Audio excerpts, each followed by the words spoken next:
First on Fox tonight, soul of the church. African Americans and Catholicism, how Chicago changed both.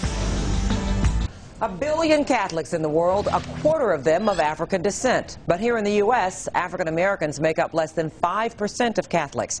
History suggests there wouldn't even be that many, except for a leap of faith a long time ago.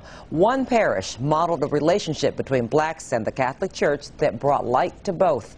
The turning point was nearly 100 years ago. The turning place, right here in Chicago. The centerpiece of Chicago's Catholic Archdiocese may be Holy Name Cathedral, but the mother church of African American Catholics here is a few miles directly south. St. Elizabeth's at 41st and Michigan is celebrating 75 years of ministering to black Catholics. That mission started even earlier in this parish 90 years ago. St. Monica's became the nation's first Catholic church for blacks only. It was one-way segregation. The bishop at that time also wanted people to understand that black Catholics could attend any church they wanted to, but because of their small number, he was trying to bring everybody together in one church. But he didn't want white Catholics coming in and taking over their church. As it happened, when Irish Catholics fled the neighborhood, their church, St. Elizabeth's, was the one taken over. The merger with St. Monica's put St. Elizabeth under the SVDs, the order of priests who had grown the all-black church to overflowing. The current pastor, Father Richard Andrus, says his missionary order originally came to Chicago to minister to German immigrants. They found that German immigrants were well taken care of by German-speaking priests.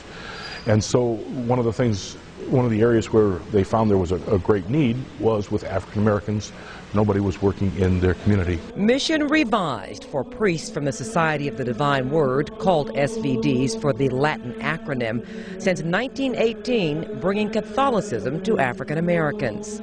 Historians say the priests found ways to make the Catholic traditions more relative to African Americans. Irish folks are going to worship one way, and Germans another way, African Americans another way, Hispanics, Vietnamese.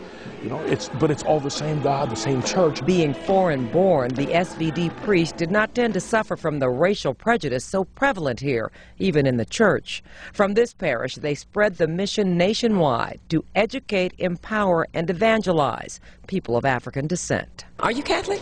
No, I'm not. But you have no problem with a Catholic education for your daughter? Not at all. I want her to have a good education. As it is between thousands of Catholic parishes and inner cities, the rich education in a poor neighborhood is certainly part of the bond between St. Elizabeth's and generations of families. For decades, miles of housing projects provided hundreds of prospective students. The children that I grew up with who did not come and get the education that was open to them, many of them are not living right now. Those nuns pushed me. They opened me up and taught me how to educate myself. And I believe that's why the Spirit pushed me back here. Patrick Pender is teaching where he used to be a student.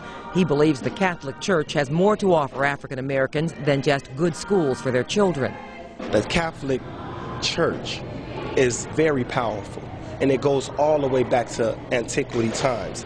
And if we don't use that power, if we don't utilize it, if we allow it to not connect with us, then we're cheating ourselves. Father Rick says the church would also be cheated. Perhaps the legacy of his order and St. Elizabeth's has been to show the Catholic faith how unifying faith should be. Look at the spirituality, the authenticity of African worship and African American worship.